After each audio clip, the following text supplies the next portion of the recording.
বন্ধুরা, ফাইনালি আমাদের শিলিগুড়ি যাওয়ার পালা।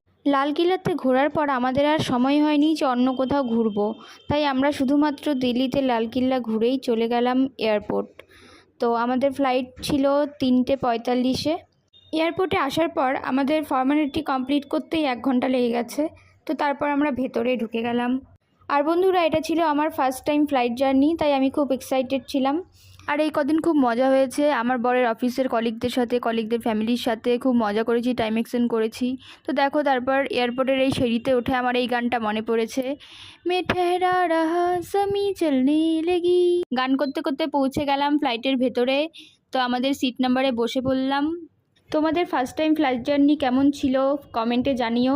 আর আমার তো একটু ভয় ভয় লাগছিল প্রথমে, যখন ফ্লাইটটা ওপরের দিকে উঠে মনে হয় শরীরটা ছেড়ে দিল। তো দেখো, ফ্লাইটে প্রথমে আমাদেরকে একটা কেক, একটা ফ্রুটি আর একটা জল দিয়ে দিল, আর তার সাথে